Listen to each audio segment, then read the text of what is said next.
नमस्कार दोस्तों, स्वागत है आप सभी का एक बार फिर से अपने इस प्लेटफॉर्म पर। मैं दीपक शर्मा करता हूँ आप सभी का स्वागत। आशा उम्मीद है आप सभी एकदम बढ़िया होंगे, शानदार होंगे। गुड मॉर्निंग भाई सभी को, गुड मॉर्निंग। इस हफ्ते की शुरुआत दिन सोमवार मंडे के साथ हम कर रहे हैं। मंडे टू फ्राइडे ठीक सुबह 9 बजे मेरी ये होती है क्लास। बिल्कुल आपके बोलते स्टार्ट कर दिया। थोड़ा क्लास में डिले इसलिए होता है 2-4 मिनट, क्योंकि इससे पहले क्लास ऐप में होती है, ऐप के बाद सीधे आपके यूट्यूब पर होती है। तो ऐप से यूट्यूब में क्लास शिफ्ट करने के लिए थोड़ा सा समय लग जाता है बस, क्योंकि उसकी सेटिंग्स अलग है, ऐप की सेटिंग्स अलग है। इस हिसाब से हैप्पी बर्थडे दीपक सर। अरे मेरा बर्थडे नहीं है बेटे, आज भाई का बर्थडे है, यानी कि आज हमारे भाई आप सबके सर आदित्य रंजन सर जी का बर्थडे है। ठीक है, तो बहुत ही धूमधाम से मचेगा। जो लोग भी आ सकते हैं मुखर्जी नगर आए, और विशाल भंडारा रखा गया है, आप विशाल भंडारे का लाभ उठाएं। ठीक है, उस हिसाब से ये बर्थडे मनाया जा रहा है आप सभी के लिए और आप सभी तक। ठीक है, आप सभी का प्यार मोहब्बत है सर के पास, जो कि इतना नेम फेम प्राप्त हुआ है, नाम रोशन हुआ है। ठीक है, गुड मॉर्निंग भाई सभी को, गुड मॉर्निंग। तो आज की क्लास का एक विशेष टॉपिक है 101 गोल्डन कॉन्सेप्ट्स को हम एकदम लास्ट मोमेंट पर लेकर आ गए हैं। 97, 98, 97, 98। ठीक है, 97, 98 तक हम इसे लेकर आ गए हैं, आप देखोगे तो।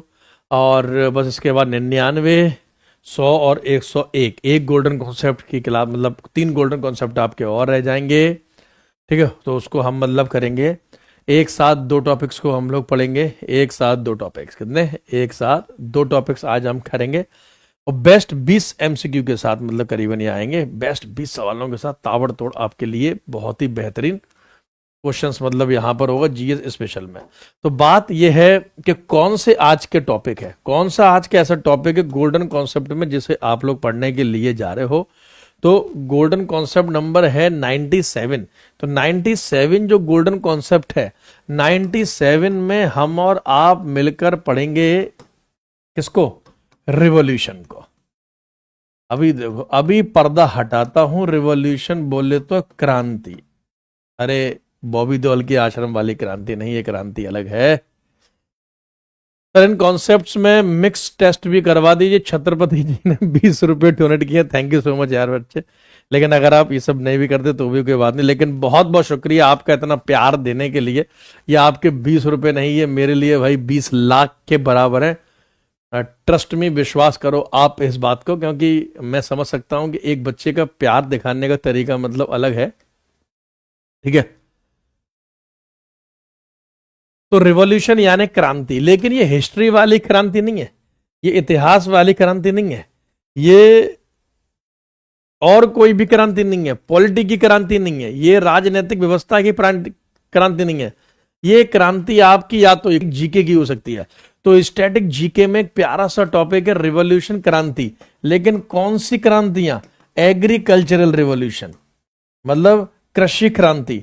तो आज का जो स्पेशल जो टॉपिक है वो खेती की क्रांतियों के संबंधित है, और जो हम क्वेश्चन करेंगे वो कुछ स्पेशल एग्रीकल्चर रिलेटेड ऐसे सवाल करने के लिए जा रहे हैं जो आज से पहले आपने कभी ना तो वो सवाल देखे होंगे, ना ही उस टाइप के सवाल आपने सॉल्व करे होंगे।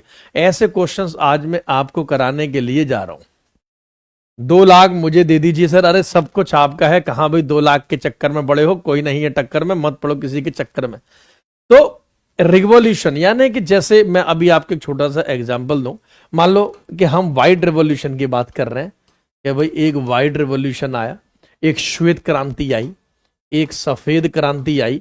तो आपसे पूछा जाएगा बता दो व्हाइट रिवॉल्यूशन श्वेत या सफेद क्रांति का संबंध किसके साथ रहा? तो श्वेत या सफेद क्रांति का संबंध मिल्क या दूध के साथ रहा। ऐसे आपसे क्वेश्चन आपने देखा होगा मैच द फॉलोइंग में पूछे जाते हैं। सीजीएल मेंस में भी हमने मतलब लास्ट टाइम देखे थे ये वाले क्वेश्चन पिछली बार, कि एक रिवॉल्यूशन का क्वेश्चन पूछा गया, तो एक तरफ रिवॉल्यूशन लिख दिए गए और एक तरफ उनके आइटम्स, उनके वस्तु उनके लिख दिए गए कि भाई इस क्रांति का संबंध किस वस्तु के साथ है। ऐसे रिवॉल्यूशन को हम एग्रीकल्चरल रिवॉल्यूशंस कहते हैं, कृषि वाली क्रांतियां कहते हैं। तो आइए पहले कुछ देखते हैं कौन कौन सी कृषि वाली क्रांति है। तो कृषि क्रांति की बात करें तो सबसे पहले आप देखो, जो आपको याद करना है, ब्लैक रिवॉल्यूशन, काली क्रांति, या इसे हम हिंदी में कहते हैं कृष्ण क्रांति। इसका संबंध किस आइटम के साथ है? तो पेट्रोलियम के साथ है, यानी कि पेट्रोल वाली वस्तुओं के साथ है। कच्चा तेल भी लिखा आ सकता है, यहाँ पे पेट्रोलियम की जगह क्रूड ऑयल कच्चा तेल भी लिखा आ सकता है, तो कच्चा तेल भी एकदम सही आंसर है। ठीक है, कच्चा तेल। ठीक है, अच्छा फिर आपसे पूछा जाएगा ब्लू रिवॉल्यूशन, ये तो बहुत आसान है। आज ब्लू है पानी, पानी है, तो इसका संबंध किससे? पानी के यानी कि मछली, तो इसका संबंध फिश या मत्स्य पालन के साथ है, फिशरीज के साथ है। ब्राउन रिवॉल्यूशन का संबंध आपका लेदर, चमड़े के साथ भी है, प्लस ब्राउन रिवॉल्यूशन का संबंध आपका सॉइल यानी कि मिट्टी और मृदा के साथ भी है। फर्टिलिटी ऑफ सॉइल, जो मृदा का जो उपज है, ठीक है, जो फर्टिलिटी है, जो उपजता है, उससे भी संबंधित है। फिर आप देखो गोल्डन रिवॉल्यूशन, स्वर्णिम क्रांति। स्वर्णिम क्रांति का संबंध फ्रूट हनी यानी फल और शहद के साथ है। आप इसे लिख सकते हो कि गोल्डन रिवॉल्यूशन का संबंध हॉर्टिकल्चर के साथ है, बागबानी के साथ है। हॉर्टिकल्चर के साथ है, बागबानी के साथ है। गोल्डन रिवॉल्यूशन, स्वर्णिम क्रांति का संबंध हॉर्टिकल्चर या बागबानी के साथ है, याद रखें, फूल एवं फुलवारी। ग्रीन रिवॉल्यूशन, ग्रीन रिवॉल्यूशन यानी कि हरित क्रांति। हरित क्रांति का संबंध फूड ग्रेन्स। फूड ग्रेन्स में भी आप स्पेशली 2 आइटम लिख लो, व्हीट प्लस राइस, गेहूं और चावल। हरित क्रांति का संबंध गेहूं और चावल के साथ है, यानी कि व्हीट एवं राइस के साथ है। ग्रे रिवॉल्यूशन यानी इसे हिंदी में बोलेंगे ग्रे रिवॉल्यूशन को धूसर क्रांति। धूसर क्रांति का संबंध फर्टिलाइजर्स, खाद या उर्वरक के साथ है। खाद या फिर उर्वरक के साथ है, जो हम खेतीबाड़ी में इस्तेमाल करते हैं खाद उसे। पिंक रिवॉल्यूशन, अरे वाह वाह वाह, पिंक रिवॉल्यूशन, आज एक क्वेश्चन मैंने पिंक से भी रखा है। अनियन, प्याज के साथ है। प्लस पिंक रिवॉल्यूशन यानी गुलाबी क्रांति का संबंध एक वस्तु के साथ और है, वो है आपकी प्रॉन फिश, झींगा मछली। लिख लो, प्रॉन फिश, झींगा मछली, यानी पिंक रिवॉल्यूशन का संबंध प्रॉन फिश, झींगा मछली के साथ भी है। भाई लाइक करो फटाफट से, इतने सारे रिवॉल्यूशन है। रेड रिवॉल्यूशन, लाल क्रांति बता दो किससे संबंधित होगी? क्या दिखाई दे रहा है? ये मांस का टुकड़ा, तो मांस और टमाटो यानी कि टमाटर के साथ है। तो मांस और टमाटर के साथ आपका संबंध है किसका? रेड रिवॉल्यूशन यानी कि लाल क्रांति का। सब जगह लाल लाल कर देंगे। सिल्वर रिवॉल्यूशन, रजत क्रांति कहते हैं इसे, शुद्ध हिंदी में रजत क्रांति कहा जाता है। रजत क्रांति का संबंध आपके अंडे, पोल्ट्री यानी कि भाई अंडे से संबंधित है, एग। व्हाइट रिवॉल्यूशन, श्वेत क्रांति, सफेद क्रांति का संबंध मिल्क के साथ है। मिल्क यानी कि दूध या डेयरी संबंधित वस्तुओं के साथ। और येलो रिवॉल्यूशन, पीली क्रांति का संबंध ऑयल सीड्स यानी तिलहन के साथ है। ऑयल सीड्स या तिलहन।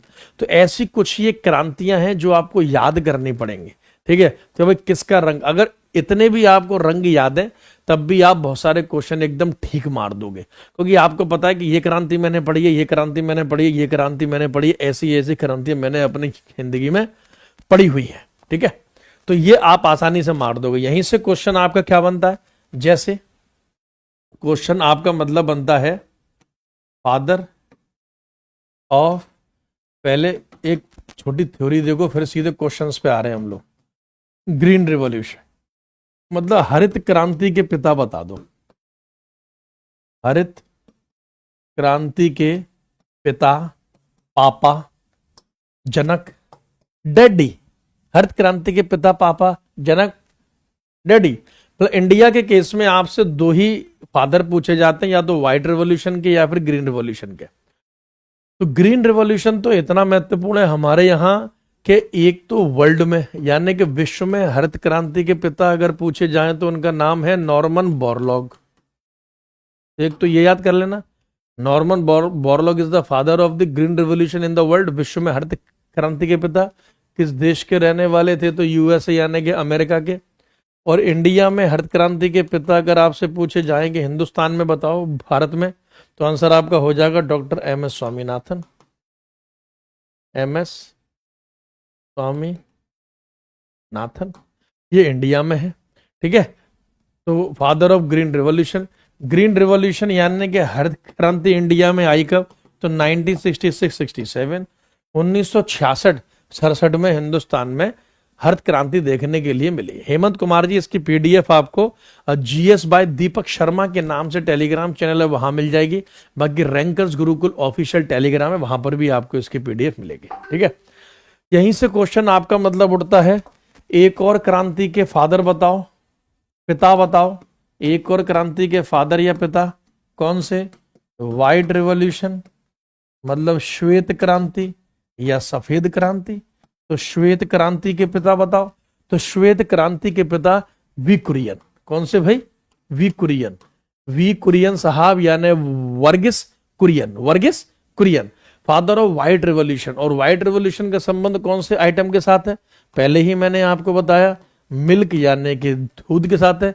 और वी कुरियन साहब फाउंडर ऑफ अमूल कंपनी, इन्होंने अमूल कंपनी की स्थापना में इनका बहुत बड़ा योगदान रहा था। तो अमूल कंपनी के संस्थापकों में से एक हैं कौन? आपके वी कुरियन साहब। कौन सी कंपनी? अमूल कंपनी। अमूल दूध पीता है इंडिया, तभी तो आगे आगे बढ़ता है इंडिया। तो अगला क्वेश्चन क्या बनेगा कि अमूल की भाई फुल फॉर्म बता दो। है अमूल जो आप डेली बेसिस पे आपके रोजमर्रा की जिंदगी का हिस्सा बन चुका है। बिना अमूल के आप रह नहीं सकते। ब्रेड बटर दूध दही घी आइसक्रीम सब कुछ इसकी आती है। तो अमूल की फुल फॉर्म आनंद मिल्क यूनियन लिमिटेड। ठीक है। और इसका हेडक्वार्टर कहाँ है? तो अमूल कंपनी का हेडक्वार्टर भी आनंद सिटी में है। इसका मुख्यालय आनंद शहर में है। और आनंद शहर कहाँ है? तो आनंद शहर गुजरात में है। ठीक है। आनंद शहर में ही अमूल कंपनी है और आनंद शहर में ही इसका मतलब हेडक्वार्टर है। और आनंद से ही इस कंपनी की फुल फॉर्म है आनंद मिल्क यूनियन लिमिटेड। आनंद मिल्क यूनियन लिमिटेड। तो अभी तो एक गोल्डन कॉन्सेप्ट हमने मतलब थे का रिवॉल्यूशन के बारे में, क्रांतियों के बारे में। तो एग्रीकल्चर के कुछ ऐसे क्वेश्चन, कुछ ऐसे सवाल जो आपके लिए बहुत महत्वपूर्ण है। आज तक इन क्वेश्चंस को आपने ऑनलाइन प्लेटफॉर्म पर तो सॉल्व नहीं करा होगा। यूट्यूब के इतिहास में या फिर भाई ऑनलाइन के इतिहास में आपको कहीं नहीं देखने के लिए मिले होंगे। बाद में अवश्य बताना ये क्वेश्चन आपको कितने खतरनाक लगे। और इस प्रकार के क्वेश्चन कई बार स्टैटिक जीके में आपसे पूछ लिए जाते हैं। तो इस प्रकार के क्वेश्चन और टॉपिक को भी आप अवश्य करें। तो चलिए पहला क्वेश्चन की ओर मतलब हम लोग पढ़ते हैं। पहला क्वेश्चन, पहला सवाल कहां गया? चलो पहला क्वेश्चन, पहला सवाल, which fruit starts bearing in 1 year of planting? रोपण के 1 वर्ष में फल देने वाले फल बताइए। रोपण के 1 वर्ष में मतलब जब आपने बीज बोए तो बीज बोने के बाद 1 साल के अंदर अंदर कौन सा फल इसमें से तैयार हो जाता है? मैंगो यानी आम, एप्पल सेब, पपीता पपाया, स्ट्रॉबेरी को हिंदी में स्ट्रॉबेरी ही कहेंगे। देखते हैं कौन कौन सही जवाब मार पाता। Like the video, share the session guys. चलिए आंसर लगा लीजिए। ऑप्शन नंबर डी हो जाएगा इसका स्ट्रॉबेरी। स्ट्रॉबेरी नामक जो आपका मतलब फल है वो 1 साल के अंदर अंदर फल देना शुरू कर देता है। इसका जो पौधा 1 साल के अंदर अंदर, ये देखो, इसीलिए स्ट्रॉबेरी का साइंटिफिक नाम ही है स्ट्रॉबेरी फ्रिगेरिया। ठीक है ना, अनन्नासा। ठीक है। तो इसका एक तो साइंटिफिक नाम है। आपको बायोलॉजी में जो बॉटनी वाला जो मतलब पार्ट होगा, बॉटनी वाले पार्ट में हमारी मैडम ने, यानी कि भाई राधिका मैडम ने, सभी की प्यारी मैडम, उन्होंने बहुत सारे टॉपिक आपको ऐसे कराए होंगे। नहीं कराए होंगे तो आगे मैडम आपको पढ़ाएंगे। स्ट्रॉबेरी देख कितना खूबसूरत है। और स्ट्रॉबेरी एक प्रकार की सब्जी नहीं बल्कि एक प्रकार का ये फल है। In 1900 potato moth came to India from.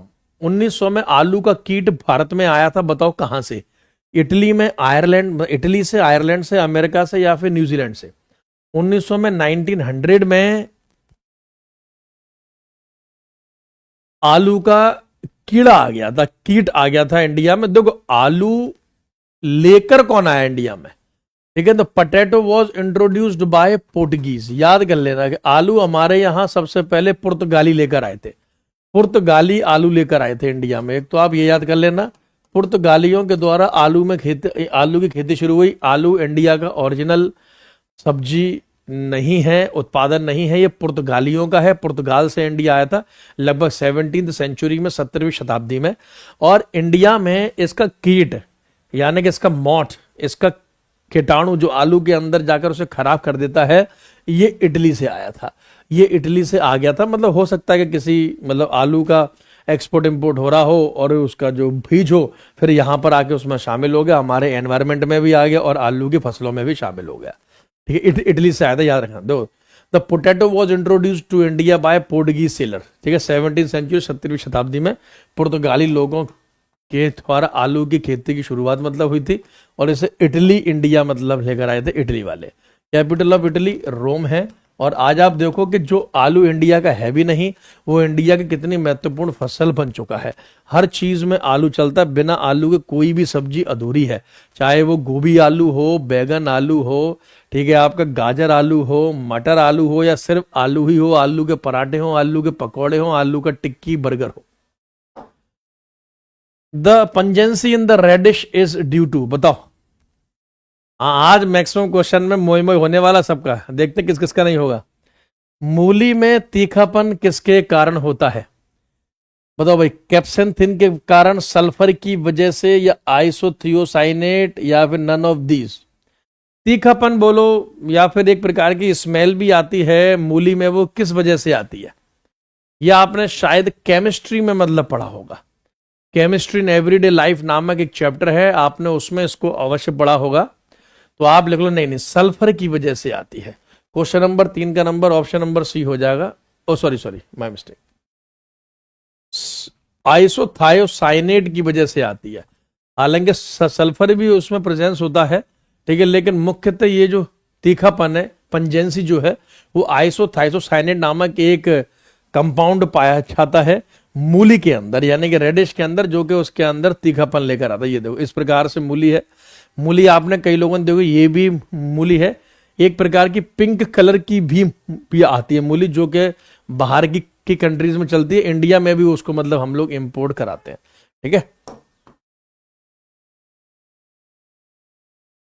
ठीक। मैरी गोल्ड ओरिजिनेटेड इन, बताओ मैरी गोल्ड की उत्पत्ति कहां से हुई थी? मैरी गोल्ड यानी गेंदा फूल, ससुराल गेंदा फूल, ससुराल गेंदा फूल। अनियन में सल्फर भी होती है, प्याज में सल्फर भी होती है, सल्फर के बहुत सारे कंपाउंड पाए जाते हैं।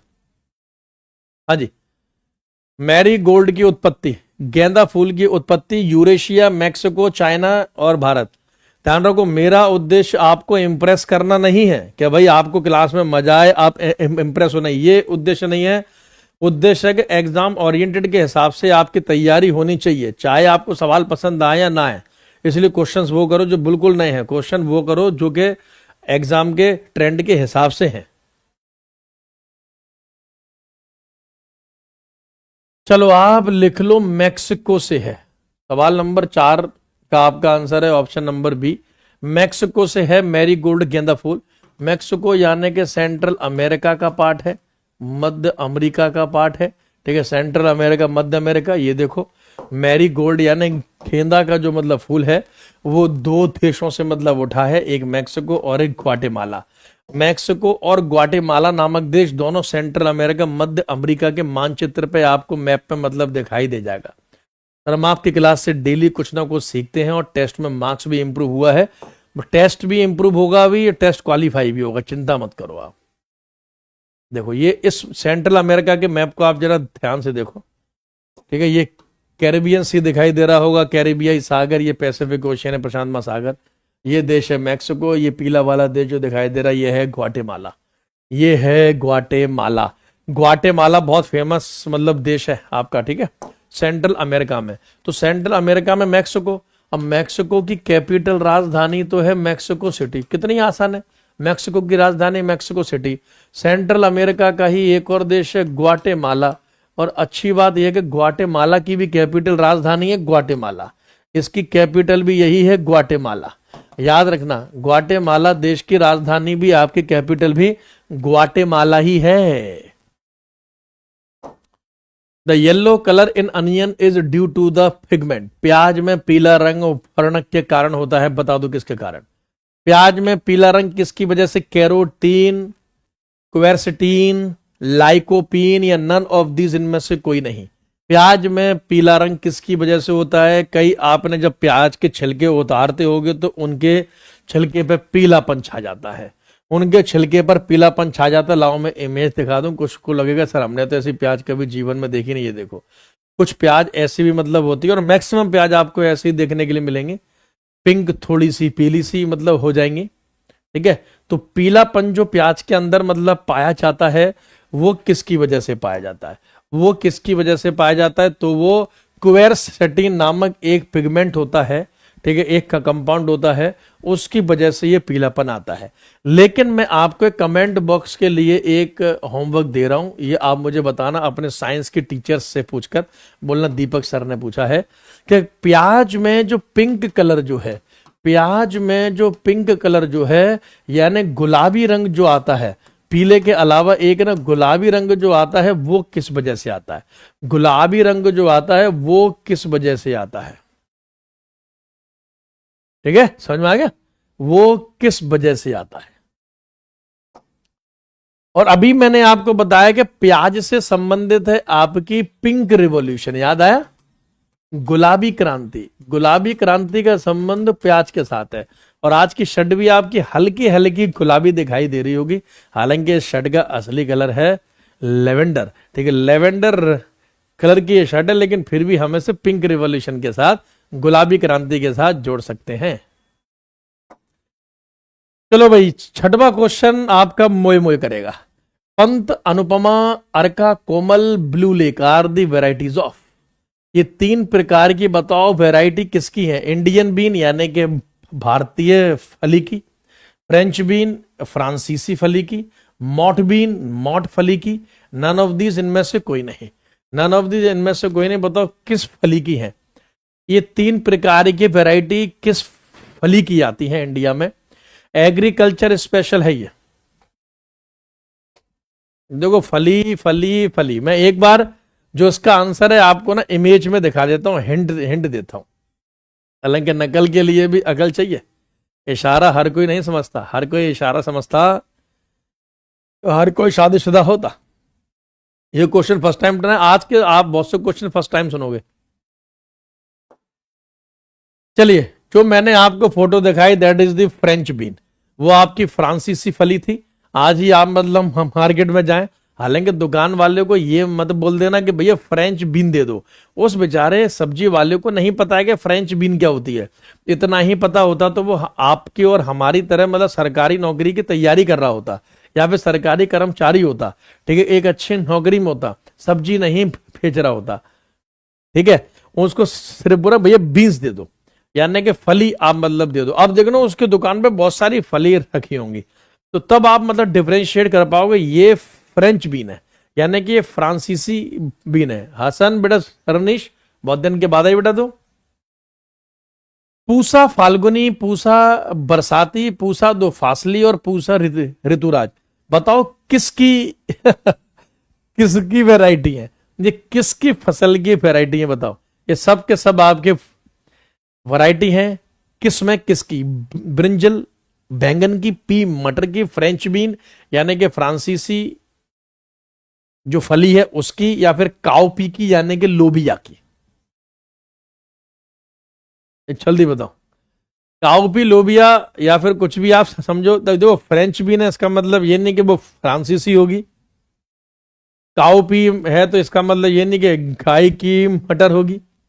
आंसर आप इसमें, चलो मैं आपको जरा फसल दिखाता हूं, फसल ये है, बताओ ये है सारी पूसा नामक वैरायटी आपको इसी की मिलेंगे। अब बताओ ये कौन सी फसल है, कौन सी क्रॉप है, कौन सा अनाज है, ये किस प्रकार का है। अब बताओ क्या आंसर है, ये क्या है। कई लोगों ने इसे सुबह के टाइम नाश्ते वगैरह में भी कई बार लिया होगा, आप खाते ही होंगे। ये है काउपी, ये लोबिया नामक एक आपकी फसल है जो कि एक प्रकार का ये लेग्यूम है, ये लिख लो, ये एक प्रकार की लेग्यूम क्रॉप है। लेग्यूम फसल का मतलब है ऐसी फसलें जिन फसलों के अंदर नाइट्रोजन की मात्रा पाई जाती है, ऐसी फसलें जिन फसलों के अंदर नाइट्रोजन की मात्रा पाई जाती है।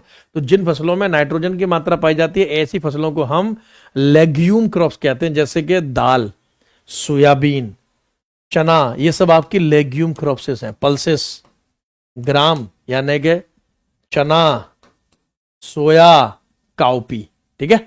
तो पूसा फाल्गुनी, पूसा बरसाती, पूसा दो फासली, पूसा ऋतुराज, ये सब काउपी यानी कि लोबिया की किस्में हैं।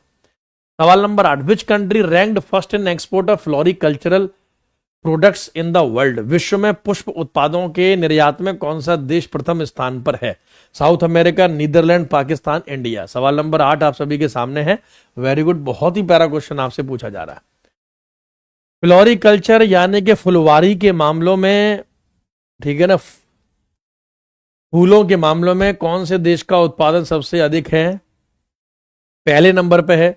साउथ अमेरिका आंसर नहीं होगा क्योंकि ये देश नहीं, ये एक कॉन्टिनेंट है, तो आप आंसर इसका लगा लीजिए नीदरलैंड। नीदरलैंड की हवा ही कुछ अलग है। नीदरलैंड नामक जो आपका मतलब देश है, ये फूलों के उत्पादन के मामले में पहले नंबर पे है। इंडिया करीबन मतलब सिर्फ अगर आप फूल की बात करो तो दूसरे नंबर पे होगा, और फ्लोरिकल्चर यानी कि फूल और फलों की बात करो तो इंडिया की रैंक 8वें या 9वें नंबर पे होगी। ठीक है, तो ये देखो नीदरलैंड पहले नंबर पे, फ्लोरिकल्चर में जर्मनी, ठीक है, इस प्रकार से ये मतलब देश हैं। और फ्लोरिकल्चर याद रखना, floriculture is the part of the horticulture, ये हॉर्टिकल्चर का पार्ट है। हॉर्टिकल्चर का बोले तो ये बागबानी का भाग है, और हॉर्टिकल्चर से संबंधित है गोल्डन रिवॉल्यूशन। ये याद करना, एग्जाम में बहुत बार आ चुका है कि गोल्डन रिवॉल्यूशन का संबंध किसके साथ है? तो स्वर्णिम क्रांति। तो स्वर्णिम क्रांति जो है, स्वर्ण क्रांति जो है, वो आपका हॉर्टिकल्चर बागवानी से संबंधित है। अच्छा, लेकिन अगर यहां सिर्फ गोल्डन फाइबर रिवॉल्यूशन लिखा हो, देखो क्वेश्चन अलग है, यहां सिर्फ गोल्डन फाइबर रिवॉल्यूशन लिखा हो, यानी स्वर्ण रेशा क्रांति रहो, वही जीत घोष में उसी पे आ रहा हूं ताकि आपका एग्जाम में क्वेश्चन रॉन्ग ना हो। स्वर्ण रेशा क्रांति आपसे मतलब पूछ ली जाए कि गोल्डन फाइबर रिवॉल्यूशन क्या है, तो गोल्डन फाइबर रिवॉल्यूशन हो जाएगा जूट के साथ। जूट शुद्ध हिंदी में कहते हैं पटसन, यानी कि जूट या पटसन के साथ गोल्डन फाइबर रिवॉल्यूशन है। गोल्डन फाइबर कहा जाता है जूट को, पटसन को। यही गोल्डन से एक और बात निकल के आती है, सिर्फ अगर सिल्वर रिवॉल्यूशन लिखा है, ध्यान देना, रजत क्रांति लिखी हुई है, सिर्फ अगर सिल्वर रिवॉल्यूशन लिखा है यानी रजत क्रांति लिखी हुई है, तो रजत क्रांति का संबंध आपके मैंने अभी बताया स्टार्टिंग में एग अंडों के साथ है, एग अंडों के साथ है। लेकिन अगर यहां सिल्वर फाइबर लिखा आ जाए, सिल्वर फाइबर लिखा आ जाए, यानी कि रजत रेशा क्रांति लिखी आ जाए, रजत रेशा क्रांति लिखी आ जाए, तो आंसर क्या लगाओगे बताओ जल्दी? रजत रेशा लिखा आ जाए तो golden revolution horticulture, golden fibre jute. यही अगर सिल्वर रिवॉल्यूशन एग अंडे, लेकिन सिल्वर फाइबर रिवॉल्यूशन, तो आंसर क्या होगा? तो आंसर क्या होगा? बहुत कम बच्चे ठीक मार पा रहे हैं, वेरी गुड। ये क्वेश्चंस आपको एग्जाम में एक दो देखो, अगर सोचो ये क्वेश्चंस इस प्रकार से आपके ठीक हो लग जाए, ये वो क्वेश्चन है जो 99.999999 बच्चों के रॉन्ग होते हैं, जो आज मैं आपको यहां करा रहा हूं। ठीक है, और सिलेक्शन का रेशियो भी लगभग आपका 1% से भी कम है। उसमें अगर आना है तो इस प्रकार के क्वेश्चन आपको सॉल्व करने ही पड़ेंगे। ऐप में मेरा लाइव बेटा सुबह 8 बजे होता, सुबह 8 बजे।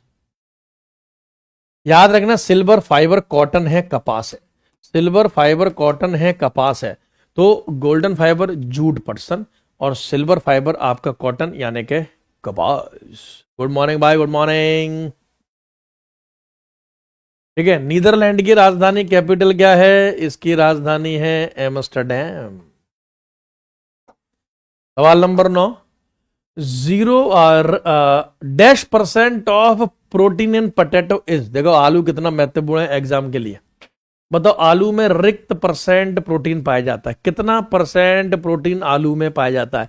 मैं फिर बोलूंगा, पी से पोटैटो, याद करने का इससे आसान तरीका नहीं हो सकता, और पी से पोर्टुगल यानी के पुर्तगाल, पोर्टुगल पुर्तगाल, यानी कि पी से पटेटो आलू और पी से पुर्तगाल, यानी देश में पटेटो, देश में आलू कौन लेकर आए थे? पुर्तगाल लेकर आए थे भैया। देश में आलू कौन लेकर आए थे? पुर्तगाल लेकर आए थे। देश में आलू कौन लेकर आए थे? पुर्तगाल लेकर आए थे, पुर्तगाली। ये एक गाली है, पुर्तगाली, पता नहीं कौन सी गाली है। तो लिखो 2% प्रोटीन पाया जाता है आलू में, 2% प्रोटीन पाया जाता है, 2% प्रोटीन। ठीक है, तो जो आलू की जो हमारी मात्रा है उसमें 2% प्रोटीन पाया जाता है। ठीक है, एक और मैं क्वेश्चन आपको मतलब दे रहा हूं कमेंट बॉक्स में लिखने के लिए। ये बहुत ही आम बात आपने देखी होगी, कमेंट बॉक्स में क्लास खत्म होने के बाद बताना, होमवर्क है। कुछ बच्चे बोले सर आप होमवर्क नहीं देते, आज मैं आपके होमवर्क के सारे दुख दर्द पीड़ा शिकायत दूर कर दूंगा। कमेंट बॉक्स में आपको बताना है कि आलू कुछ समय के बाद अगर आप काट के रख दो तो आलू में कालापन आ जाता है, ब्लैकनेस आ जाती है। आपको बताना है किस पंजेंट की वजह से, यानी कि किस कंपाउंड की वजह से, किसकी वजह से आलू में कालापन आता है। ठीक है, सितंबर इज द वेराइटी ऑफ, देखो रहे सितंबर किसकी वेराइटी है, किसकी किस्म है, किस फसल की वैरायटी सितंबर के नाम से। अलग अलग वैरायटी होती है फसलों की, उनको और अच्छा करने के लिए हम उनको नाम मतलब देते हैं। चलो बताओ जल्दी फटाफट। सवाल नंबर 10 आप सभी के सामने है। सितंबर इनमें से किसकी वैरायटी है, किस फसल या सब्जी की वैरायटी है? कैबेज, पत्ता गोभी, नोलखोल, पी मटर, कॉलीफ्लावर। नोलखोल तो मुझे पता नहीं, आपको पता है नोलखोल क्या होता है? किसी बच्चे को पता है व्हाट इज नोलखोल? नोलखोल किस प्रकार की फसल है नोलखोल? तो लिख लो September is the variety of the पत्ता गोभी, कैबेज। पत्ता गोभी जो आप मतलब खाते हैं कैबेज, उसकी वैरायटी सितंबर। और ये बहुत ही फेमस क्वेश्चन है, ठीक है, बहुत ही फेमस क्वेश्चन है ये। देखो पत्ता गोभी सभी ने देखी होगी, सभी ने खाई भी होगी। आजकल ये मोमोज में सबसे ज्यादा इस्तेमाल होती है, ठीक है, वेज मोमोज जो आपके पत्ता गोभी के होते हैं। और मेरा आपसे रिक्वेस्ट है कि आप लोग मोमोज मत खाया करो, मोमोज बिल्कुल मत खाया करो, क्योंकि मोमोज आपकी हेल्थ के लिए बिल्कुल भी ठीक नहीं है। ठीक है, बिल्कुल भी ठीक नहीं है। अभी आपने देखो मोमोज के ऊपर पंजाब के मोहाली में एक स्टिंग ऑपरेशन हुआ था और वहां से बहुत कुछ निकला है। अगर आप वाकई में मतलब जो कुछ भी थोड़े बहुत बच्चे मेरे को मानते हैं, आप मोमोज खाना बिल्कुल छोड़ दो। ठीक है, बिल्कुल छोड़ दो कतई। मतलब आप ये सोचो कि मोमोज नामक कोई चीज इंडिया में है ही नहीं। ठीक है, इससे बढ़िया मैं बोलूंगा कुछ भी खा पी लो, लेकिन मोमोज मत खाओ। क्लास का टाइमिंग चेंज कर दें, बताओ बेटे क्या टाइम रख दें, है ना? कैबेज, पत्ता गोभी, नोल खोल नहीं पता किसी को?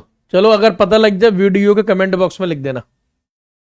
All India coordinated vegetable improvement project was started in dash as under this India is divided into 8 operational zone. तो अखिल भारतीय समन्वित सब्जी सुधार परियोजना रिक्त में शुरू की गई थी और इसके तहत भारत को 8 परिचालन क्षेत्रों में बांटा गया है। 8 परिचालन क्षेत्र में बांटा गया है। सब्जियों की क्वालिटी और इंप्रूव हो, सब्जियां और अच्छी हो, सरकार ने एक प्रोजेक्ट की शुरुआत करी, ठीक है ना, जिसका नाम था AICVIP। AICVIP यानी all India coordinated vegetable improvement project. किस साल इसकी शुरुआत हुई? इंडिया को 8 सब्जी उगाने वाले क्षेत्रों में बांटा गया, पूरे देश को। इसकी शुरुआत हुई है 1971 में, 1971 में। तो आंसर आपका हो जाएगा option number B. Option number B एकदम सही आंसर हो जाएगा। ठीक है, ये देखो AICVIP, ठीक है, इसकी शुरुआत भारत सरकार ने मतलब की न्यू दिल्ली में की, 1970 में की, 1970 में की। ठीक है, इसका उद्देश्य था to improve the quality of the vegetables, यानी कि सब्जियों की जो हालत है उसको और अच्छा करना, ताकि मतलब लोगों को उसको खाने से फायदा हो। ठीक है ना। इंडियन एग्रीकल्चर रिसर्च इंस्टीट्यूट में इसकी शुरुआत हुई थी। Indian agriculture research institute IARI में इसकी शुरुआत हुई थी। और इंडियन एग्रीकल्चर रिसर्च इंस्टीट्यूट की स्थापना 1905 की है, 1905 की है। ठीक है, याद रखना।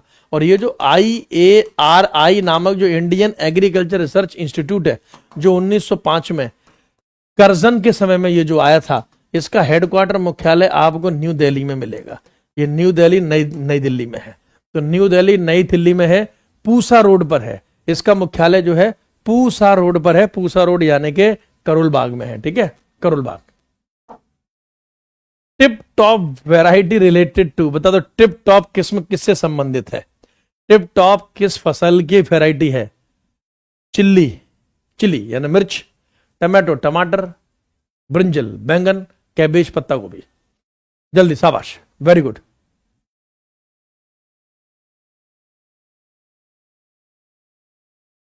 इस सीरीज को खत्म होने के बाद GS में स्पेशली आपके लिए एक नई सीरीज की शुरुआत की जाएगी पूरी टीम के द्वारा।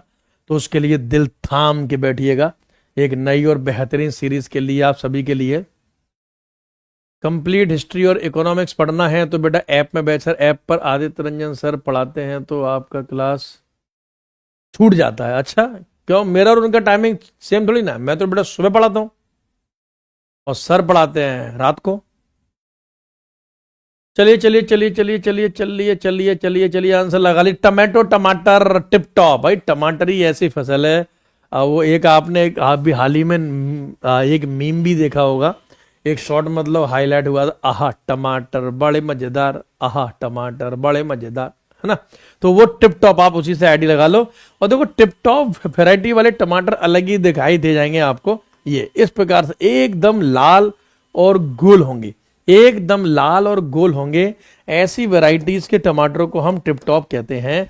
ये अलग, हालांकि टमाटर में भी बहुत सारी वैरायटी, बहुत सारी किस्में जो कि एक्सपेरिमेंट के साथ साथ मतलब आपके आई हैं, ठीक है। तो टिप टॉप है, ठीक है ना। सोनी टॉप टमाटर भी आते हैं, ठीक है। एक आपका मतलब पठान टमाटर भी मतलब आते हैं। इस प्रकार के बहुत सारे हैं और बहुत बहुत बढ़िया। स्टैटिक जीके में जब भी टमाटर आए बहुत बहुत अच्छी बात है। आपको एक टमाटर का फेस्टिवल याद आ जाना चाहिए, जिसे बोलते हैं ला टोमाटीना। एक फेस्टिवल होता है ला टोमाटीना, हम इसे कहते हैं टमाटर की होली। टमाटर की होली जो कि स्पेन नामक देश में मनाई जाती है। स्पेन नामक देश में एक फेस्टिवल ऑफ टमाटर यानी कि टोमेटो फेस्टिवल होता है। इसमें जैसे होली पे हमारे यहाँ देश में एक दूसरे को रंग लगाते हैं, वहां पर एक दूसरे को टमाटर फेंक के मारते हैं, ठीक है। नहीं नहीं, पेरिस नहीं बेटा, स्पेन, पेरिस नहीं Spain. An example for biennial vegetable, बहुत ही आकर्षक क्वेश्चन है ये। Your voice is like Kader Khan. अच्छा जी कादर खान, अच्छा हुआ तुमने असरानी नहीं बोला। अरे मेरी कोई ओरिजिनल वॉइस नहीं है, मैं समय समय पे आवाज थोड़ा चेंज भी कर लेता हूँ, अपने आप ही चेंज होती रहती है। ऐप में कुछ और, यूट्यूब पे कुछ और, 1.5 घंटे पढ़ा दूं तो कुछ और। द्विवार्षिक सब्जी का उदाहरण बताइए। द्विवार्षिक मतलब जो 2 साल में एक बार उगाई जा सकती हो। बाय एनियल का मतलब होता है, बाय का मतलब हो गया आपका 2 और एनियल का मतलब हो गया आपका यानी कि साल। तो यानी कि जो 2 साल में एक बार उगाई जाती हो, कौन सी फसल है जो 2 साल में एक बार उगाई जाती है, उसमें कौन सी फसल है, मतलब जिसे उगने में करीबन 2 साल लग जाते हो। टमाटर है, खीरा है, गाजर है या मटर है, टमाटो, कुकुम्बर, कैरेट या पीस। देखते कौन आंसर देगा। 2 साल में एक बार बाय एनियल। हाँ बहुत मजा। देखो जो टमाटर का जो फेस्टिवल है, जहां लोग स्पेन में एक दूसरे को टमाटर फेंक फेंक के मारते हैं, वहां मजा बहुत आता होगा, क्योंकि वो लोग समझदार हैं, ठीक है, डेवलप्ड कंट्री है, हमारी तरह थोड़े मतलब हमसे आगे हैं। अगर वही त्योहार आप सोचो ला टोमाटीना इंडिया में आ जाता तो इंडिया में अलग तरीके से मनाया जाता। इसका एग्जाम्पल आप ऐसे समझो, जैसे इंडिया में होली है तो होली के दिन इंसान होली नहीं खेलता, इंसान सोचता कैसे कोई मुश्किल रंग, हार्ड रंग, इतना पक्का रंग लेकर आऊंगे सामने वाले को लगाऊं कि छूटे ही ना, इसकी खाल निकल आए लेकिन रंग ना छूटे। यही उद्देश्य रहता है मैक्सिमम लोगों का। शुद्ध दिली शांति से लिए कोई नहीं मतलब खेलता, ठीक है। ये तो हो गया होली। अगर यही ला टोमाटीना फेस्टिवल, टमाटर का उत्सव इंडिया में होता तो लोग पता कैसे खेलते, स्पेशली सब्जी मंडी जाते, सब्जी मंडी में वो जाकर ऐसा टमाटर लेकर आते, सब्जी वाले को बोलते बहुत ही कच्चा टमाटर थे जो बहुत हार्ड हो, किसी के सर में मारो सर फट जाए। तो लोग बाग स्पेशली कच्चे कच्चे हरे हरे टमाटर लेके आते जो बहुत मुश्किल होते, किसी में मार दे बेचारा, कोई अंधा हो जाएगा, कोई फेरा हो जाएगा। इंडिया में टमाटर की होली इसी हिसाब से ही खेली जाती, ठीक। चलिए कैरेट आंसर लगा लीजिए, गाजर। सब लोग खीरे की तरफ चले गए, कोई काकड़ी बोल रहा है, कोई कुछ बोल रहा है। गाजर, गाजर की फसल एक ऐसी है जो कि 2 साल में एक बार उगाई जाती है, ठीक है। गाजर तो आप सभी ने देखा ही होगा, ठीक है। Egg mark grading and marketing, ठीक है, act was passed in dash year. Egg mark grading और मार्केटिंग अधिनियम रिक्त वर्ष में पारित किया गया था। सवाल नंबर 14 आप सभी के सामने। 1930, 1935, 1937, 1947। देखो जैसे आप कोई गोल्ड आइटम लेने के लिए जाते हो, कोई सोना लेने के लिए जाते हो, सरकार क्या कहती है, वही सोने का आइटम लो जिसके ऊपर सरकार का एक ठप्पा लगा हो, एक मोहर लगी हो, हम जिसे हॉलमार्क कहते हैं। हम जैसे हॉलमार्क कहते हैं, तो हॉलमार्क का निशान यानी कि शुद्ध सोने की पहचान, हॉलमार्क का निशान शुद्ध सोने की पहचान है। ठीक इसी प्रकार से एग्रीकल्चरल आइटम्स में यानी खेती वाली वस्तुओं में, कृषि वाली जितने भी आपकी मतलब वस्तु हैं, उनमें अगर एग मार्क लगा होगा यानी कि एग्रीकल्चर ठप्पा लगा होगा, तो वो वस्तुएं आपके लिए बहुत अच्छी मानी जाएंगी। ठीक है, जिस प्रकार से आप देखो, अगर इलेक्ट्रॉनिक आइटम्स कुछ लेते हो तो आईएसआई मार्क वाला लेना चाहिए, इलेक्ट्रॉनिक आइटम्स आईएसआई मार्क वाला लेना चाहिए, यानी कि इंडियन स्टैंडर्ड के मार्क वाला लेना चाहिए। सोना हॉलमार्क वाला लेना मतलब चाहिए। इसी प्रकार से एग मार्क भी सरकार कॉन्सेप्ट लेकर आई कि अगर आपको मतलब कोई एग्रीकल्चर आइटम चाहिए तो एग मार्क वाले लेने चाहिए। ये देखो एग मार्क भारत सरकार का एक स्टैंडर्ड है, इसकी फुल फॉर्म एग्रीकल्चर मार्केटिंग है। ठीक है, कि भाई मार्केट में एग्रीकल्चर की वो वस्तु जो कि किसी को नुकसान ना दे। ठीक है, और इसकी शुरुआत 1937 में हुई थी, 1937 में इसकी शुरुआत हुई, 1937 में। तो 1937 में एग मार्क यानी एग वाले आइटम, सॉरी एग मतलब एग्रीकल्चर वाले स्टैंडर्ड आइटम्स के लिए ये फॉलो किया जाता है। सवाल नंबर 15, which of the following fruits are indigenous to India? निम्नलिखित में से कौन सा फल भारत के लिए स्वदेशी है? बताओ, इनमें से कौन सा फल ऐसा है जो इंडिया में ही शुरू हुआ है, हमारा ही है, हमारे देश का है, कहीं बाहर से नहीं आया है, कहीं बाहर से नहीं आया है? मैंगो, बनाना, आम, केला, बेल, जैक फ्रूट यानी बेल और जैक फ्रूट बोले तो कटहल। ठीक है, जैक फ्रूट बोले तो कटहल। ठीक है, कटहल सुना होगा, एक बड़ा सा फल है, बहुत अच्छा लगता है खाने में। आंवला और फालसा या ऑल ऑफ दीज, कौन सा है? चलो, इस क्वेश्चन का आंसर मैं अभी आपको थोड़ी देर में बताऊंगा। तब तक एक अगला गोल्डन कॉन्सेप्ट की ओर हम लोग मतलब बढ़ते हैं। और अगले गोल्डन कॉन्सेप्ट में आपको याद करना चाहिए सभी प्रकार की फसलें, सभी प्रकार की फसलें।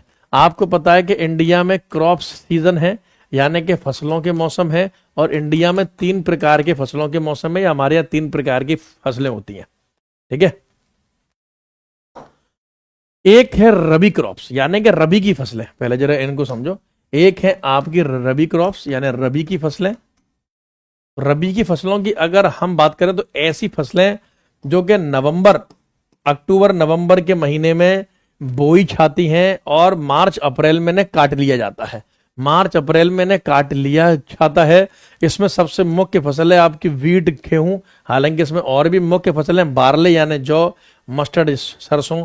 तो ऐसी फसलें जो कि अक्टूबर नवंबर में बोई जाएं और मार्च अप्रैल में काट ली जाएं, ऐसी फसलों को हम कहते हैं रबी क्रॉप, जिसमें मुख्य फसल है आपकी गेहूं। फिर होती है खरीफ क्रॉप्स यानी खरीफ की फसलें। खरीफ की फसलें वो फसलें जिन्हें मानसून के मौसम यानी कि जून और जुलाई में बोया जाता है और सितंबर अक्टूबर में काट लिया जाता है। इसमें राइस यानी कि चावल या धान सबसे महत्वपूर्ण फसल है, और मेज, मक्का, कॉटन, कपास ये भी उसकी अन्य फसलें हैं। जायद क्रॉप्स यानी कि जायद की फसलें, ऐसी फसलें जो कि रबी और क्रॉप के जो खाली समय होता है उसमें उगाई जाती है, मार्च से जून के महीने में। इसे वैसे तो आप थ्रू आउट द ईयर कभी भी उगा सकते हो। इसमें आपके जैसे वाटरमेलन, तरबूज, मस्क मेलन, खरबूज, ऐसी फसलें जो कि छोटे समय में पककर तैयार हो जाती हैं, जैसे उड़द की दाल, मूंग की दाल, ये सब भी जायद की फसलों में ही आपके आएंगे। खरीफ सीजन आप मॉनसून सीजन को मतलब बोल सकते हो, जो कि जून से लेके सितंबर तक मतलब रहता है। रबी की फसलों को विंटर सीजन में बोया जाता है, यानी सर्दियों के मौसम में बोया जाता है। और जायद की फसलें जो मतलब आपके हैं, इन्हें समर क्रॉपिंग कहते हैं, यानी गर्मियों के मौसम में लगभग इन्हें बोया जाएगा और गर्मियों में ही इसे काट लिया जाएगा। जायद की जो क्रॉप्स है फसलें, इन्हें प्री मैच्योर क्रॉप्स भी कहते हैं, यानी इनके अंदर पकावट आने से पहले ही इन्हें तोड़ लिया जाता है, क्योंकि अगर ये पक जाएंगे तो सड़ जाएंगे और ये खराब हो जाएंगे। और मैंने अपनी छत पर ककड़ी और खीरा और कद्दू का पौधा लगाया है। वेरी गुड बेटे, बहुत बढ़िया काम किया जी आपने।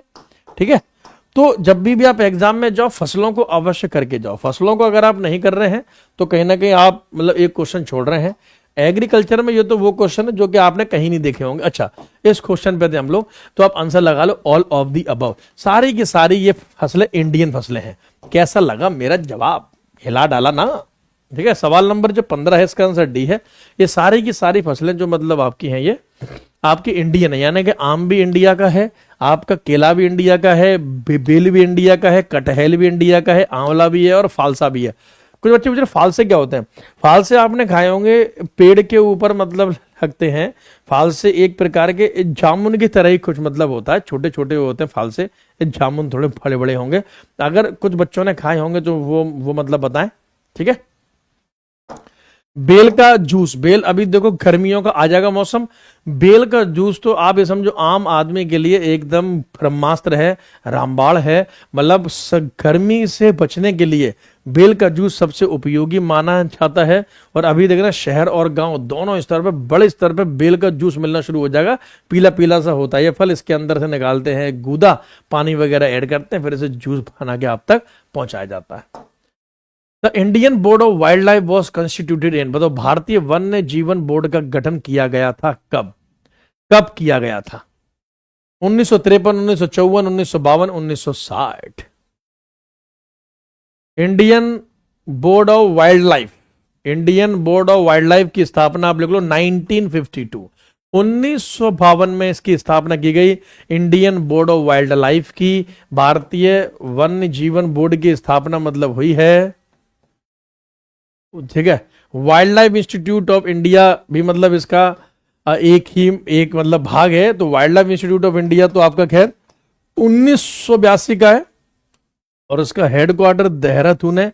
और Indian board of wild life आपका 1952, 1952 का है। ये देखो 1952, 1952 एक एडवाइजरी मतलब बोर्ड है, ठीक है। ठीक है, तो ये 1952 का, ठीक। इसका अभी इसका हेडक्वार्टर न्यू दिल्ली, नई दिल्ली में है। Indian board of wild life का हेडक्वार्टर, इसका मुख्यालय न्यू दिल्ली, नई दिल्ली में आपको मिलेगा देखने के लिए। आईसीएआर तो मैंने आपको बता दिया था इंडिया का है ना, ठीक है। चलिए, ठीक है। तो Indian board of wild life new Delhi, wild life institute लिखा आ जाए, वाइल्ड लाइफ अगर इंस्टीट्यूट लिखा आ जाए यानी कि वन्य जीवन संस्थान लिखा आ जाए, तो ये देहरादून में है, ये देहरादून में है। ये 1952 है, तो ये 1982 यानी कि 1982 में है। ज्योग्राफी का जब आप टॉपिक मतलब पढ़ेंगे जिसमें national park, wildlife sanctuary, biosphere reserves, इन सब के बारे में जब आप पढ़ेंगे तो तब ये टॉपिक आपको बहुत अच्छे से पढ़ाया जाएगा। The state which rank first in raw silk production, बताओ कच्चे रेशम उत्पादन में प्रथम स्थान पर कौन सा राज्य है? कच्चे रेशम के उत्पादन में सबसे पहला राज्य कौन सा, बताओ इसमें से कौन सा राज्य ऐसा है जो कच्चे सिल्क यानी कच्चे रेशम के उत्पादन में सबसे आगे है? UP, West Bengal, Bihar, Karnataka. वैसे तो रेशम सबसे ज्यादा हमारे यहाँ J&K, जम्मू कश्मीर के रीजन में होता है, लेकिन कच्चे रेशम में इसमें से सबसे आगे कौन है? तो कर्नाटका है। सबसे आगे कौन है? तो कर्नाटका है, ठीक है। लेकिन क्या आपको पता है कि इन्वेंशन ऑफ सिल्क, बताओ जरा, रेशम का आविष्कार कहाँ हुआ था? आप मुझे बताओ, इन्वेंशन ऑफ सिल्क यानी रेशम का आविष्कार कहाँ हुआ था? कौन बताएगा? शाबाश। रेशम का आविष्कार किस देश में हुआ था? इंडिया में है या इंडिया से बाहर का है? इंडिया में है तो इंडिया लिख दो, इंडिया से बाहर का है तो कौन सा मतलब देश है? तो रेशम का आविष्कार जो मतलब है पूरे ऑल ओवर द वर्ल्ड, पूरे विश्व को रेशम देने वाला देश है चाइना, चीन। रेशम का आविष्कार चीन नामक देश ने करा था आज से करीबन 1900 साल पहले, 1900 ईयर्स अगो। आज से 1900 साल पहले चीन में रेशम का आविष्कार हुआ। इसीलिए रेशम मार्ग, सिल्क रूट के बारे में आपने हिस्ट्री में पढ़ा होगा। रेशम मार्ग, सिल्क रूट, जो कि चाइना से वेस्ट एशिया, चीन से पश्चिम एशिया तक होता था। चाइना से वेस्ट एशिया, चीन से पश्चिम एशिया तक होता था मतलब रेशम मार्ग, ठीक है, जो कश्मीर से होते हुए।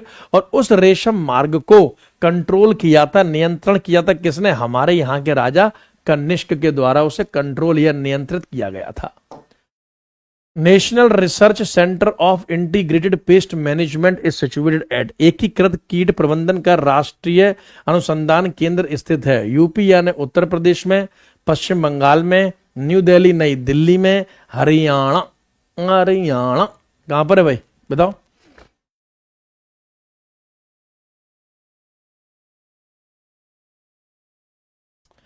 National research centre for integrated pest management कहां पर स्थित है? आपको यह बताना है। देखो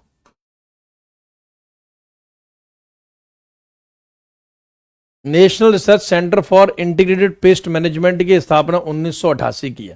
तो पहले तो आप ये लिख लो, ये 1988 में आया है, 1988 में आया है, ठीक है, 1988 1988 में आया है, ठीक है। लोकेशन इसकी क्या है, इसकी लोकेशन है न्यू दिल्ली, यानी कि नई दिल्ली में आपको ये देखने के लिए मिल जाएगा, नई दिल्ली में आपको ये देखने के लिए मिल जाएगा, न्यू दिल्ली, ठीक है, न्यू दिल्ली, नई दिल्ली 1988 में ये आपको देखने के लिए मिल जाएगा। ये आज के क्वेश्चन थे, लेकिन क्वेश्चन थे 20, तो 19 और 20वां क्वेश्चन वो है जो मैंने आपको होमवर्क दिया है, ठीक है, 19 और 20वां क्वेश्चन वो है जो मैंने आपको होमवर्क दिया है। तो आज के क्वेश्चन की जो सबसे खास बात थी, जो सबसे विशेष बात थी आज के क्लास की, वो थी ये आपके रिवॉल्यूशन, ये क्रांतियां आपको बहुत अच्छे से याद करनी है। इन क्रांतियों से एक क्वेश्चन पक्का है, 100% है, क्रांति क्रांति क्रांति क्रांति ही क्रांति। इतनी अगर आपने क्रांति याद कर ली तो आपका बेड़ा पार हो जाएगा, बहुत बढ़िया नंबर आपके बनने शुरू हो जाएंगे, ठीक है। जो बच्चे नए हैं, आरजी विक्रमजीत ऐप पर जाके हमारा बैच ले सकते हैं। यूट्यूब चैनल है, आज आदित्य रंजन सर का बर्थडे है, जन्मदिन है, शाम को 7 बजे, ठीक है, तैयार रहिएगा। प्लेलिस्ट का नाम है 101 golden concept and 101 golden concept bye Deepak sir के नाम से। इस पूरी प्लेलिस्ट को आप मतलब फॉलो करो। सिर्फ इस प्लेलिस्ट का व्यू 1.5 लाख पार हो चुका है, मतलब सिर्फ 1.5 लाख बच्चा इस प्लेलिस्ट पे आया और आगे मतलब चला गया और उसने इन वीडियोस को देखा। आप भी मतलब इसको देखो ताकि आप भी कंपटीशन में बरकरार रहो, ठीक है। अब इसमें आपका 3 गोल्डन कॉन्सेप्ट की क्लास और बची है। मेरी क्लास सुबह ठीक 9 बजे होती है इसी यूट्यूब चैनल पे, मंडे टू फ्राइडे, यानी सोमवार से शुक्रवार मैं इस क्लास को आप लोगों के लिए पढ़ाता हूं। आप लोगों के लिए तहे दिल से बहुत अच्छे अंदाज में इस क्लास को मतलब लिया जाता है। हमारे आदित्य रंजन सर का बर्थडे है, ठीक है, तो चलिए बैच के प्रमोशन तो होते रहेंगे। सबसे पहले सर के बर्थडे की बातचीत कर लेते हैं, सीधे सर के बर्थडे की बातचीत करते हैं। भाई कहाँ गई वो इमेज, ये रही। तो भाई मेरी तरफ से, जीएस की पूरी टीम की तरफ से आदित्य रंजन सर को हैप्पी बर्थडे, जन्मदिन की ढेर सारी शुभकामनाएं, ठीक है। आदित्य रंजन सर का जन्मदिन उनके जीवन में ये खुशहालियों को लेकर आए, उनके जीवन में खुशहाली लेकर आए। एक शेर सुनाऊं सर के बर्थडे पे, मेरे को याद नहीं है, शेर और शायरी मेरे को आती नहीं है। चलो एक शेर सुना देता हूँ, ठीक है। मतलब कई लोगों ने सुना होगा, हुस्न को चांद जवानी को कवल कहते हैं, हुस्न को चांद जवानी को कवल कहते हैं, देखकर हम तुझे एक शोक गजल कहते हैं, देखकर हम तुझे एक शोक गजल कहते हैं। उफ ये संगे मरमर सा तराशा हुआ शब्बाब सा बदन, उफ ये संगे मरमर सा तराशा हुआ शब्बाब सा बदन, देखने वाले तुझे ताज महल कहते हैं। तो आप हमारे ताज महल जैसे सर को जन्मदिन की ढेर सारी शुभकामनाएं। वैसे मैं तो सर को बर्थडे विश कर दूंगा, लेकिन आप लोगों के माध्यम से ये शायरी सर तक अवश्य पहुंचनी चाहिए किसी भी कीमत पर, तो और अच्छा लगेगा, ठीक है। तो thank you so much guys, ठीक है। शाम को 7 बजे मिलते हैं सर के बर्थडे के सेलिब्रेशन में live on the YouTube. Best of luck.